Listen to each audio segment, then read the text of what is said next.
In a town like Bodie, California, you can see what's left of the great gold rush, when men raced west with a shovel in one hand and a bag of clothes in the other, and dug their dreams up out of the ground. The California rush of 1849 lit a fire in men from around the world, calling them west to get rich or die trying. Well, sir, I was 16 at the time, and old-timers could remember when there was no such thing as the United States of America. We just wrestled everything between Texas and California from Mexico in a 2-year war, and it would be another 20 years before you could ride the railroad to the West Coast. San Francisco was a mission town of 2,000 people, and the American Indian ruled practically everything west of St. Louis. There was no Pony Express, no electricity, no radios or phonographs, and no voting for women. The 49er was wholly different from the farmers of the Great Plains. We wanted quick riches and all the goods and services our folks could buy. You could say that we sort of went to war against the West. There was half a continent to be mastered, and we threw ourselves against the Rockies like crusaders going to the Holy Land. We opened up the mountains' veins, and they gave up treasure while we poured out sweat and blood. We not only changed the land, gold molded the mind of the country. Every man a king. This was democracy at its simplest. Why, any guy with a pick and shovel, some sweat, and some luck could make himself fat for life. But for every fortune made, 1,000 miners saw their dreams blow away in the dust. Why, we were crazy with gold. When news of a strike reached a played-out mining town, we raced west to the next one. Boomtown spread like a fire across the sagebrush wilderness of Nevada, over the snowy peaks of Colorado, Wyoming, and Montana, and into the desert canyons of New Mexico and Arizona. 1,000 hellish towns sprang up with names like You Bet, Lawless, World Beater, Get Up and Get, and Dogtown. And like sparks from a fire, these towns flared and died in the blink of an eye. The gold and silver ran out, and by the turn of the century, hundreds of ghost towns were strewn across the western states. But old men like me remember an era of diehards and dreamers, of gamblers and desperados and women of ill repute, when striking gold was like rolling the dice. Well, these old towns tell a tale of the wildest, fastest, most American era there ever was.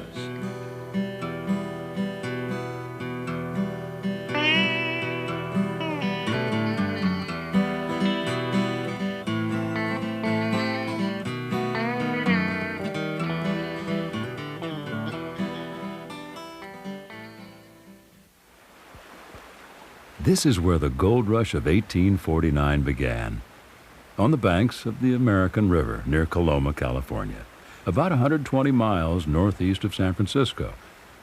The men who rushed to Coloma would pan, pick, and shovel over $670 million in gold out of California alone. Today, that amount of gold would be valued at well over $13 billion.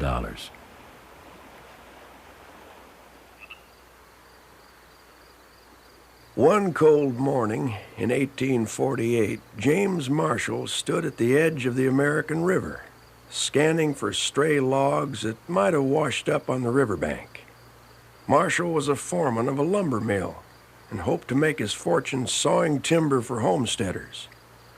But what caught Marshall's eye in the mud of the mill race, sparkling like the El Dorado itself, would turn his name into legend and changed the course of American history.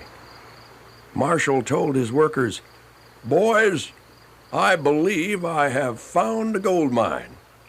He swore the mill workers to secrecy. But no animal on two legs could keep such a thing quiet. Rumors reached San Francisco first of nuggets the size of your fist sitting right out of the ground. Men left their wives and families. They pawned their possessions, sold their homes, and raced to Coloma any way they could. Though the nuggets they found were a sight smaller than your fist, men were taking an ounce of gold a day, worth 17 US dollars. By '49, the news had reached the east. Prospectors came by coach from the eastern states and by the boatload from Europe, South America, Australia, and China. Coloma turned into a boomtown overnight, but it was no place for a family. There were 9 rough-and-tumble men for every woman. Only a man with nothing to lose was going to cut his ties and come west, and the gold fever just made men worse. Thousands of miners wearing whiskers and boots and wielding picks, shovels, buckets, and pans climbed over each other to stake claims in the creeks and ravines. They threw up a shower of mud and rocks. They turned the rivers upside down and shook them until their gold fell out on the banks. At the end of the day, they weighed their precious pile of flakes on a scale and squandered their dollars on drinking, gambling, and women. One of life's ironies is that James Marshall and his boss John Sutter never did make any money off their claim to fame. At the end of his life, Sutter wrote, "What a great misfortune was this sudden gold discovery for me. It has ruined my hard and industrious life. My property was left exposed and at the mercy of the rabble. I was alone. There was no law." James Marshall had the bad luck to become a folk hero. Men believed he had the power to smell gold, and desperate miners followed him wherever he went. But he never found another El Dorado, and through legal details, even lost the right to mine his own claims. Marshall lived on odd jobs and handouts and died at the age of 75, 4 years too soon to see the monument that was raised in his honor. It shows the man who started the great California gold rush, pointing to where he found that first nugget. 30 miles north of Coloma, running along the Sierra Nevada mountain range, is the town of Grass Valley. In 1850, with a fortune in gold coming out of the world-famous Empire Mine, Grass Valley became the richest town in the Old West and home to the 2 most captivating stars of America's stage, Lola Montez, the dark seductress whose spider dance inflamed the camps, and child star Lotta Crabtree, a vision of innocence and beauty. Lola appeared in Grass Valley in '53, licking her wounds from cool reviews in San Francisco. Her reputation preceded her, and the miners were so excited that they named their claims after her, Lola Hill and Montez Diggins. She performed her scandalous spider dance to packed houses in the Alta, and the miners went wild. Lola made Grass Valley her home and bought a cottage where she set up a zoo in the backyard. She threw all-night parties for guests who liked the high life, drinking the best brandy and smoking the finest cigars. And she tried to horsewhip the editor of the local paper when he printed rumors of her exploits. But Lola had a soft spot for kids, especially for a little girl who lived down the street named Lotta Crabtree. Lola taught the 6-year-old some song and dance steps, and then set her up on a blacksmith's anvil in the nearby Rough and Ready mining camp. The homesick miners ached for the daughters and wives they left behind, and they showered the little girl with applause and gold nuggets. By the time she was 17, Lotta was a full-blown star. She sang and danced in variety shows in San Francisco and all along the West Coast. As her figure filled out, she hiked her skirt a little higher. and played more daring masculine roles. She went east and gained even greater fame, then toured Europe before retiring at the age of 45. Lotta managed to exploit the gold rush as few fortune seekers have ever done. Not with a pick and shovel, mind you, but instead with a flair for showmanship. She was the first American entertainer to become a millionaire. When she died in 1924, Lotta Crabtree left $4 million to charity, the fortune she won from the homesick miners who came to see her. The last person to take a piece of the miner's stake was the highway robber, waiting in the distance to strike and leaving nothing but a legend. The two most famous of all passed through Murphy's, California. Murphy's, less than 60 miles south of Coloma, was a regular stop on the stage lines to San Francisco. The Murphy's Hotel, which opened its doors in 1856, was designed with metal shutters on all the windows to protect guests and their gold nuggets.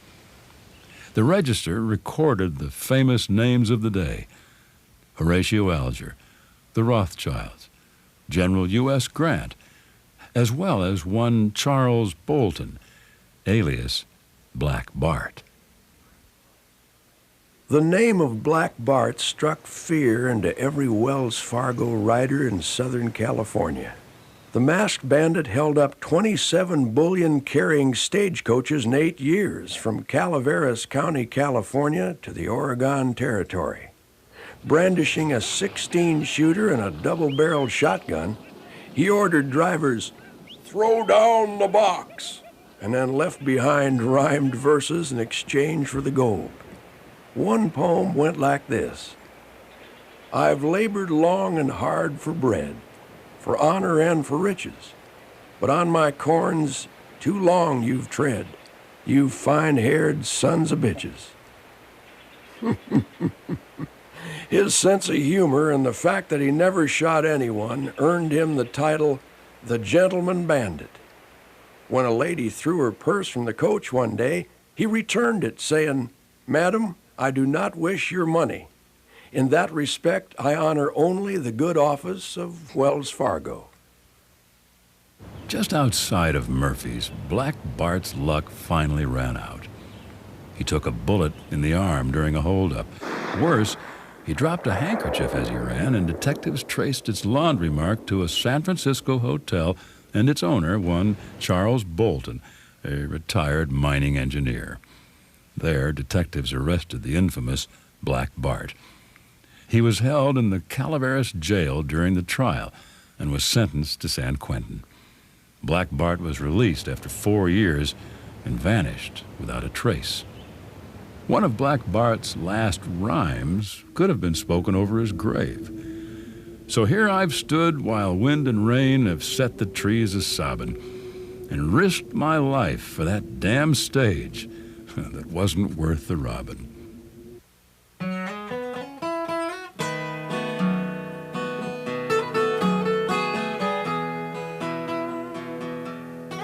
Not all crime was driven by the lust for gold. The Mexican bandit Joaquin Murrieta left Murphy's driven by vengeful rage to become the most notorious outlaw in the Sierras.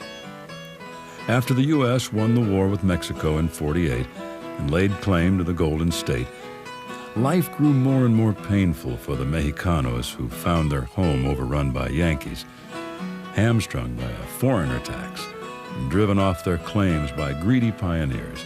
The Sonorans became bitter and angry. Nobody'd ever heard of Joaquin Murrieta before 1851. He was just one of 1,000 Mexican peasants living and working around Murphy's. But one day his brother was grabbed by a gang of ruffians who accused him of a petty theft. The mob didn't trouble themselves to hold a trial, and Joaquin watched the gringos lynch his brother and then gang raped Joaquin's beloved wife. Well, he swore vengeance that day against every man whose skin was white. They say he went on a rampage. and the stories of Joaquin's murderous doings got bloodier and bloodier with each telling. He and his gang hid out in the mountains south of Murphy's, striking into the surrounding area, and by 1852, they'd been accused of taking anywhere from none to 200 lives. A $3,000 price was set on the bandito's head, and Mexican War veteran Captain Harry Love led a band of California Rangers in pursuit of the reward.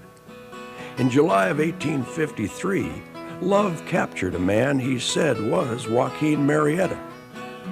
If it was Joaquin, the justice he got was as bitter as his life. Love killed him, cut off his head, and put the trophy in a pickle jar. Joaquin's head was displayed in a museum in San Francisco for years, even though the bandit's sister claimed Love had executed the wrong man. Between the Sierra Nevadas and the Rockies, just over the mountains from California, sits the arid sagebrush wilderness known as the Great Basin. It was here, in this desert wasteland, that miners blundered onto the most fabulous strike of silver and gold ever made, the legendary Comstock Lode.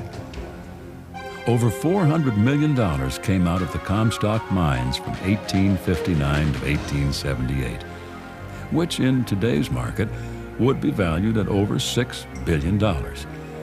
This was the single biggest gold and silver strike in our country's history, enough money to change the entire nation's economy and to fuel the richest and wildest boom town in the West. And Virginia City, Nevada was precisely that kind of place. The town was built right on top of the silver veins that dove deep into the heart of Sun Mountain, about 20 miles southeast of Reno, Nevada. Almost overnight, Virginia City grew from a collection of tents and shanties to a sprawling, rambunctious town of 25,000 characters. And so wild, it had 6 churches and 100 saloons. One Virginia City saloon keeper distilled something he called tarantula juice. It was supposed to kill anything that bit you. It was so rich, it boasted fancy restaurants and drinking establishments, several Victorian mansions, and the famous Piper's Opera House, where the brightest stars on the American stage could be seen. Among them was Edwin Booth, a member of the nation's most famous stage family, and brother to the man who would slay President Lincoln 3 years hence.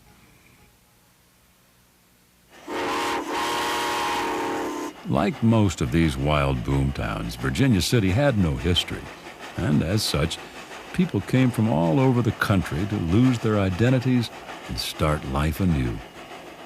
Julia Bulette was one such soul who recreated herself in the midst of Virginia City's boom, turning to the oldest profession, the only way for an unattached woman to make her way. She became the wealthiest madam in the territories and earned the miners' affection to such a degree that she was made an honorary member of the fire department. Oddly enough, most of the other popular women in town were bestowed with the same honor. Virginia City could also claim the best newspaper in the West, the Territorial Enterprise, where a tenderfoot reporter named Samuel Clemens began his career. Clemens would become one of America's greatest authors, writing under the pen name of Mark Twain. Clemens had come west with his brother in 1861, looking for a new life. Virginia was a busy city of streets and houses above ground. Under it was another busy city, down in the bowels of the earth, where a great population of men thronged in and out among the intricate maze of tunnels and drifts, flitting hither and thither under a winking sparkle of lights, and over their heads towered a vast web of interlocking timbers that held the walls of the gutted Comstock apart. Imagine such a framework 2 miles long, 60 feet wide, and higher than any church spire in America. While the silver miners were the best-paid miners in the world at $4 a day, their subterranean workplace was stiflingly hot and dangerous. You could boil an egg in the steamy thermal waters, a true living hell. In April 1869, the inevitable happened when the Yellow Jacket mine just outside Virginia City exploded into flames. 45 miners perished in the fire, which burned for months. There to answer the public outcry was Adolf Sutro, a Prussian expatriate and engineering genius. He made an impassioned speech to a crowd of mine workers at Piper's Opera House, outlining a fantastic scheme to build a 4-mile-long tunnel from the Carson River Valley below Sun Mountain into the heart of the Comstock lode. The tunnel would drain and ventilate the shafts descending from Virginia City, and not incidentally, make Sutro a fortune as the keeper of this toll road for transporting silver out of the mines. In October 1869, Sutro struck the first blow to his celebrated tunnel, and miners began burrowing a 9 by 12-foot hole towards the heart of the Comstock. 9 years and $5 million later, the charge broke through to the Savage mine shaft, 1,600 feet below Virginia City. Ulysses S. Grant led a victory parade through the most ambitious engineering project ever attempted in America. The Comstock's wealth even financed the Union's cause in the Civil War, giving the North an incredible advantage over the impoverished agrarian South. San Francisco millionaire William Ralston built his Bank of California by achieving total control over the lode, and molded San Francisco into the Paris of the Pacific with his vast silver profits. Another who found her fortune in the Comstock was Eileen Orem. This Scottish lass, who claimed she could read the future by looking into a crystal ball, had a vision that she'd marry a rich husband whose initials would be SB, and that they'd live in a mansion by the lake. She helped her fate along by starting a boarding house where busted miners would pay their rent by turning over deed to their claims. Eileen won half of the Comstock lode without ever getting dirt under her fingernails, serving as mother and maid to those grimy prospectors. There, she met the man of her dreams, a mule skinner named Sandy Bowers. After taking notice of his initials, she joined him at the altar just months before their claims hit pay dirt. Her vision was well along the way to coming true. Eileen had the palace of her dreams built on level land down by Washoe Lake. It was completed at a cost of $300,000, the biggest castle in all of Nevada. Money's no problem when you're literally digging it up out of the ground. As Sandy liked to say, they had powerful good luck and enough money to throw at the birds. Then Eileen and Sandy Bowers crossed the Atlantic on a buying spree. Their money made them the Wild West's version of royalty, and they cut a path through Europe with a $20,000 a day bankroll. They threw money at fancy furniture and had their bullion worked into silver treasures. Back home, the Bowers mine was going bust, and by the time they got back, Sandy was getting tired of high living. He started spending more time in the saloons than he did in Eileen's mansion. And one day he signed over his claims to the bank and walked away. He died at the age of 35, mine dust clogging his lungs. As time got harder, Eileen turned the mansion into one of the finest resorts on the Pacific coast and told her guests fortunes just to make a little extra money.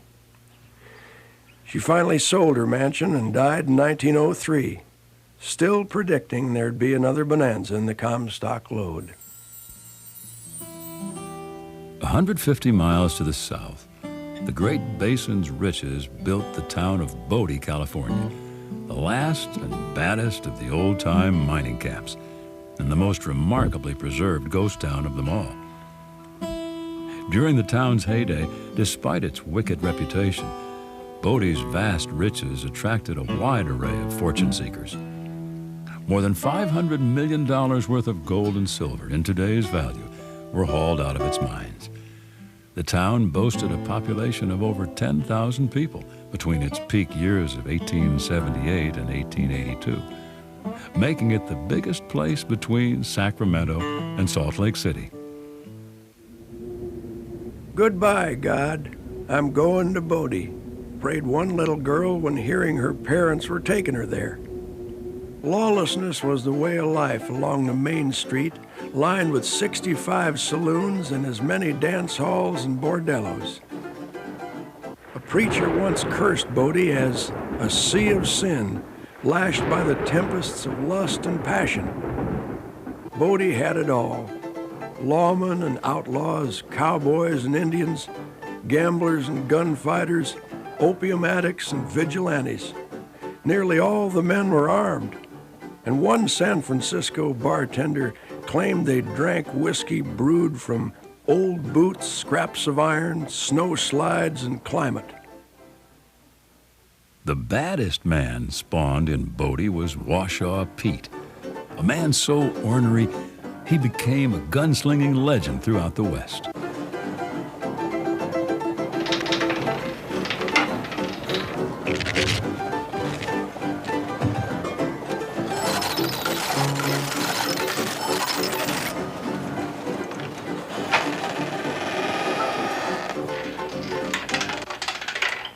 I'm bad. I'm chief in this here camp, and I can lick the man that says I ain't. I got an arm like a quartz stamp and crush when I go for a man. I was born in a powder house and raised in a gun factory. I'm bad from the bottom up and clear grit plumb through. Men like Washaw Pete helped Bodie average nearly a murder a day. One reporter wrote in 1881, "6-shooters are of no account unless they are used, and coffins will warp and be unfit for occupancy if allowed to stand in an undertaker's room." and with 100 drunks shooting off guns in the saloons, you were in more danger from stray bullets than from the one that was aimed right at you. Due to its rather seamy reputation, Bodie didn't attract many law-abiding citizens. The town, in fact, had 2 burying grounds, a tiny one for respectable folks and another for everybody else.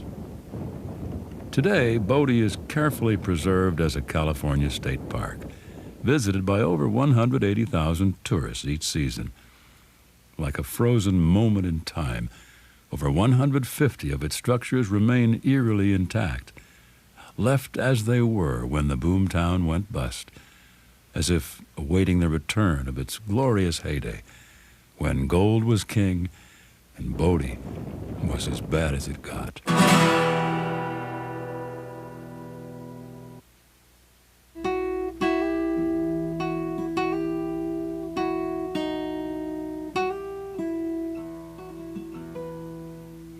I've looked for gold, but little I've found. I'm sad and lonely here. I know I've been sold, for there's none in the ground. I'm sad and lonely here. Cold as hell and 1,000 miles from anywhere, the Rocky Mountains reared straight up out of the plains, marking the last frontier with a mile-high wall. There was hardly a white man fool enough to bother with the Rockies until gold gave them a reason. When miners struck pay dirt half the way up the side of a mountain in Colorado, men swallowed their fear and took up the cry, "Pikes Peak or bust." And we damn near did bust, Snowed under by winters that started in September and melted away in a flood every May, the miners hunkered down, staking claims and throwing up mining towns as if by magic. Epidemics raged through the camps: cholera, consumption, whooping cough, and smallpox were the names we gave to death. They claimed entire families and towns and hit children the hardest. Half our kids were taken before their 3rd birthday. High in the heart of the Rockies, some 140 miles southwest of Denver, is the remains of Buckskin Joe, one of Colorado's first mining camps. Today there's barely a trace of the old town. All the old structures have been reduced to rubble by the harsh Rocky Mountain winters. Where once gold was king, weeds now claim dominion. Among the ruins is the broken foundation of a dance hall, where a lady known as Silver Heels once sang. Here, one of the richest nuggets of gold rush folklore plays on, the story of one woman's heroic deeds during the fatal smallpox epidemic of 1861. Silver Heels came into camp in the spring, wearing a black veil and a dress. People fancied that she was a Southern belle, mourning her Confederate lover.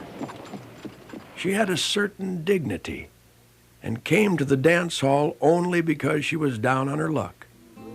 She took a job playing piano and broke the miners' hearts with ballads from the South, sung in a clear, sweet voice. It's said she never raised her veil and wouldn't talk about her past or even tell her name. So they came to call her Silver Heels after the shoes she wore when she sang. Smallpox swept into Buckskin Joe in the winter. As the cemetery filled, the women and children were sent down the gulch to Alma. But Silver Heels refused to leave. She nursed the miners through the epidemic, caring for the widows and the orphans left behind. Finally, the fever overtook her as well. She fought the fever alone for nearly 2 weeks. When she was able, she gathered her strength and rose from bed. But when she looked in the mirror, she saw how the horrid pockmarks had stolen her beauty. When grateful miners took up a collection and brought it to her door, they found she had vanished. I've looked for friends, but few I found.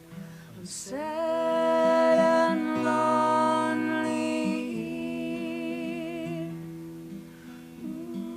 No one's certain what happened to this angel of mercy.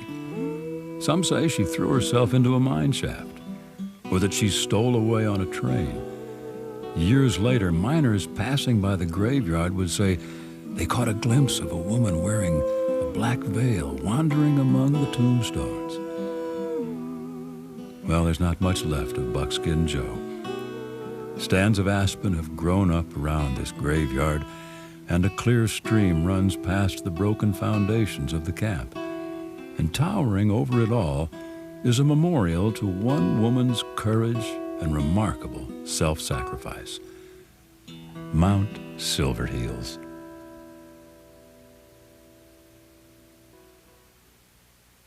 Nestled in the foothills of the San Juan Mountains near Gunnison, Colorado, sits another old mining camp named Lake City. This picturesque little resort town is famous for its fishing, skiing, and hunting, but gained a sinister notoriety from a chance encounter with one Alfred Packer. Perhaps the most grisly story of the gold rush was played out here, proving how far these hostile mountains could push a man, and to what length lust for gold could reduce civilized men to animals. In November of '73, a party of prospectors left Salt Lake for Colorado's San Juan mines in search of gold. 2 months later, starving and exhausted, they stumbled into a Ute Indian camp The Utes knew how treacherous these mountains were in the winter, and Chief Ouray urged them to rest there till the spring. But 6 determined tenderfoots decided to push on, driven by the itch for gold. Led by Alfred Packer, they left on a 75-mile journey with 10 days of provisions. 6 weeks later, Packer showed up in town, alone. A bartender seen him paying for drinks out of different wallets and telling anyone who'd listen about how his party got lost in a blizzard and run out of food. People started asking questions. Where did he get all the money? And why wasn't he just skin and bones? But a Ute Indian came to town the next day carrying what looked like strips of human flesh he'd been picking up off the trail. The sheriff seized Packer on suspicion of murder and cannibalism. Well, them old jails were little thrown-up affairs, sometimes just a hut with sod walls and a roof. So it came as no surprise that Mr. Packer found his way out one night and fled to parts unknown. That spring, an artist from the East stumbled onto a grisly scene up by the pass. His sketches appeared in Harper's Weekly, along with a description that chilled folks to the bone. The remains of 5 human beings were lying in a gloomy, secluded spot, densely shaded by tall trees at the foot of a steep bluff near the banks of the river. Marks of violence on each body indicated that a most terrible crime had been committed there. The bodies had been picked over like a cured ham, with hack marks on the bones where flesh was peeled away. The remains were buried where the unfortunates had died, with only a boulder to mark the spot. Well, they hunted Packer for 9 years and finally caught him in '83. He was brought back to Lake City in shackles for what everyone expected to be a most entertaining trial. Packer told a gruesome story at his trial, and old ladies across the country gasped as they read his words in the newspapers. We crossed the lake and went into a grove of timber. All the men were crying, and one of them was crazy. Swan asked me to go up and find out if I could see something from the mountains. When I came back to the camp, after nearly being gone all day, I found the red-headed man, who had been crazy in the morning, sitting near the fire roasting a piece of meat, which he had cut off the leg of the German butcher. Alfred Packer claimed it was the red-headed man, Wilson Bell, who in his crazed state had killed the other men with a hatchet. When he came after Packer with the same hatchet, Packer said that he had to shoot him. It was self-defense. On Friday, the 13th of April, 1883, Judge Melville Gary handed down his sentence, saying, "Stand up and receive your sentence. There was 7 Democrats in this here county, and you done et 5 of them. I sentence you to be hanged by the neck until dead, dead, dead." Invitations were sent out for the execution, an event miners always looked forward to. But through a technicality, Packer cheated them one more time, when his sentence was changed to 35 years in the state pen. Paroled in 1901, Packer died of a stroke after 6 short years of freedom, a self-proclaimed vegetarian. And except for a monument put up for the victims, Lake City has made very little of Packer's notoriety. It's as though this sleepy town of 350 would like to forget that it was famous once as the only town to ever convict a man of cannibalism. 500 miles to the north, in Montana's Beaverhead mountain range, lies Bannock, one of the best preserved ghost towns in the West, a haunting testimony to what was once the most lawless mining camp in the land. During the early 1860s, the Bannock, Virginia City Trail saw more robberies and murders than any other stage route in the West. 102 souls met their maker there in 1 year alone. The law was powerless against the notorious road gangs, largely because the most feared band of all was led by the sheriff of Bannock himself, a scoundrel named Henry Plummer. The first the world ever heard of Henry Plummer was in California at the age of 19. He was voted to be a marshal, mostly with the support of the rowdies and gamblers he called his friends. Plummer killed his first man in a fight over a woman and was sentenced to 12 years at San Quentin. Plummer's salvation came disguised as a nearly fatal case of consumption, winning him a pardon only 6 months into his sentence. Gold in Grasshopper Creek lured him to Bannock in the winter of 1863. Wherever men went to mine gold, vultures like Plummer followed to steal it. A prison buddy's saloon served as headquarters for Plummer and his gang. After running the local sheriff out of town in a shootout, Plummer got himself elected to be the law of Bannock. He even won the town's confidence by building the territory's first jail, with iron rings in the floor so the prisoners couldn't escape. It seemed he was becoming respectable, but it wasn't long before Plummer's deputies were being sentenced to hang for killing a Virginia City lawman. And in the fall, a stagecoach was waylaid by 3 masked highwaymen, and the driver identified one of the outlaws as Henry Plummer. The good citizens had had enough. Led by James Williams, a party of men formed the Vigilantes of Montana for the purpose of pursuing and hanging highwaymen. They set their first task to bring Plummer to justice. On a cold night in January of '64, the Vigilantes rode into Bannock. They cornered Plummer's one deputy in a gambling saloon and another dining at a friend's house, dressed in his Sunday best. The two were promptly hanged. Henry Plummer was discovered at his brother-in-law's house and was dragged kicking and screaming to his own gallows. "I am too wicked to die," he protested. "I cannot face the eternal blood-stained and unforgiven." But when he'd seen it was too late for begging, he asked for one last professional courtesy. "Give me a long drop so that I may die quickly."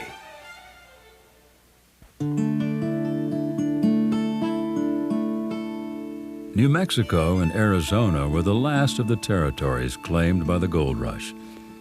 Prospectors who struck out for the Southwest walked the roughest road of all, into a hot, merciless climate with Indians fiercely intent upon holding their land, impassable terrain, and hardly any water.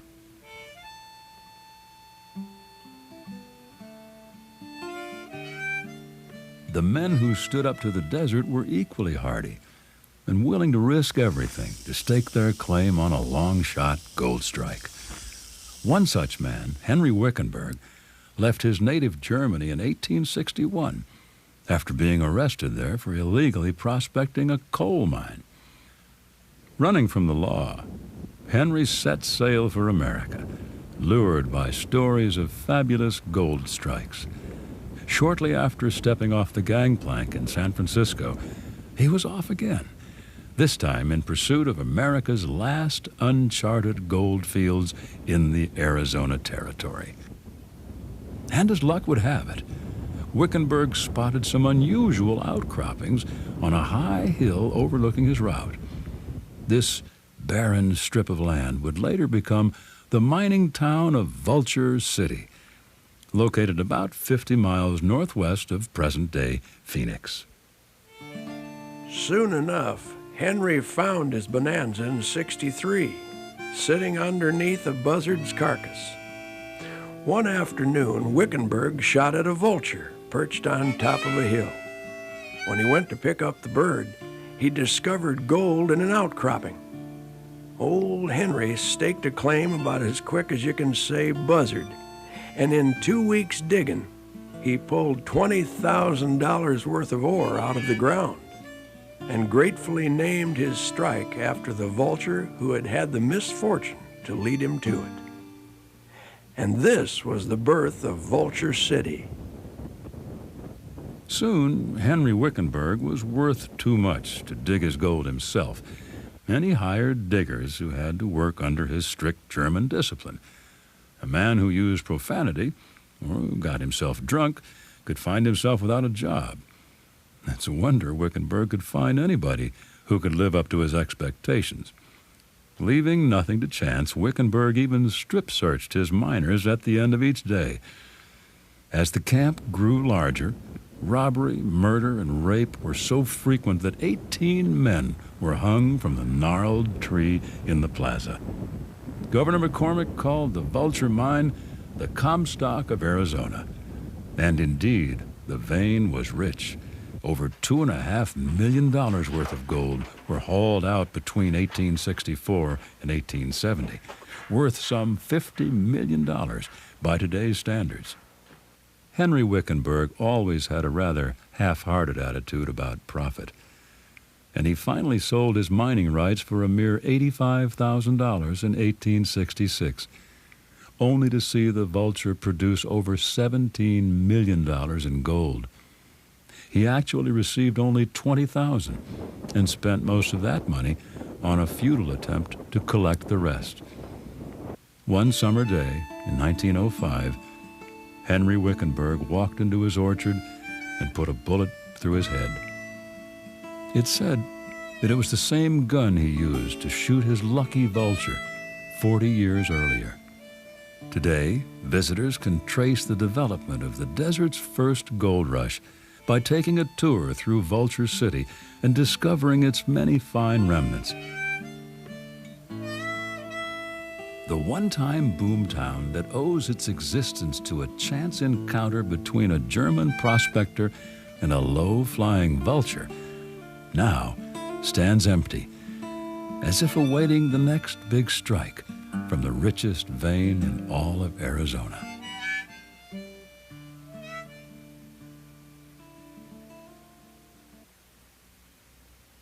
By the 1880s, the American Indians' way of life was all but finished. Chiricahua Apaches had retreated to the sanctuary of the mineral-rich Mogollon Mountains of southwest New Mexico territory, where deep canyons and rocky hillsides offered a last desperate stronghold against the white settlers who had taken their homelands. The tribe was led by the legendary medicine man Geronimo and his two famous chiefs, Natchez and Mongus. But the miners' destiny brought them even this far into the desert mountains, establishing the town of Mogollon, named for a Spanish explorer 250 miles southwest of Albuquerque. While the roaring settlement had its share of saloon fights and stage holdups, Mogollon wasn't as wild as the earlier mining towns in California. Gold and silver mining was on its way to becoming a legitimate business, and the Mogollon mountain range was the most important mineral center in New Mexico. Over 20 million ounces of silver and 375,000 ounces of gold were mined out of these mountains. But the hostile Apaches were an ever-present threat. When rumors came that Indians were on the warpath, residents were evacuated to the mountainsides. Apaches raided the town and killed many miners up in the hills. The name Geronimo was feared by miners and Indians alike. Though his tribe was forced onto a reservation in the 1880s, Geronimo and a group of warriors escaped to lead a brilliant and deceptive guerrilla campaign through the Southwest and Mexico. They were accused of murdering thousands, but Geronimo said no one ever saw him lift a gun. U.S. Army cavalries with crusading scout General George Crook launched a full-scale pursuit in 1885 and finally captured the warriors in September of the following year. It had taken 18 months, a force of over 5,000 federal troops and Indian scouts, and $12 million, the largest military campaign in U.S. history, to take 36 Indian braves prisoner. Geronimo's surrender spelled the end of the Indians' domination of that part of the United States. The frontier now belonged entirely to the white man, and the miners of Mogollon threw themselves into their digging with redoubled efforts. Like the others, Mogollon kept giving up silver and gold, but each year the yield got a little smaller. The river of ore that brought us west was just a memory by the 90s. The wild mining days were over. What we all had in common was our short but glorious moment in history, along the road from dust to dust. The quiet of the desert and mountain was sacrificed to 100 little empires built on gold, wild and kicking and full of fire, until the treasure finally gave out, and everybody just moved on, leaving the buildings empty and the land used up. Kind of like a snake that shed its skin and crawled off somewhere else. The shells of the ghost towns remain. Relics. Kind of like me, waiting to whisper their stories to anyone who'll listen. Of the fools and gamblers who came for gold and wound up settling the American West almost by accident. Of banking empires and wars and a whole country built from nothing by a sea of gold. And of a dream of striking a vein deeper and brighter than anyone ever saw, just waiting round the next bend for you to come and stumble on it. Yes, sir, it was a time that brought out the best and the worst in all of us, and a moment in history that lingers on in all these ancient ghost towns of the West. When the gold fever raged, I was doing very well, with my friends all around, young and old. 'Twas a long time ago, and I bade them farewell and embarked for the land of gold. Oh, miners, poor miners, hungry and cold, though poor, I return to my home far away. 'Twas a hard thing to part from those little ones so gay that were playing in the yard round my door.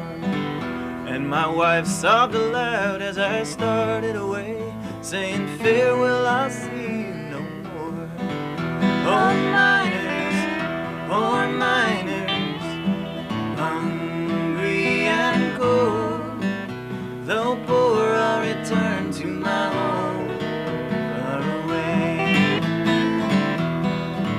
Now the little gold locket my wife used to wear seems to fade by disease every breath. Once happy and gay, now the picture of despair, and those little ones all pale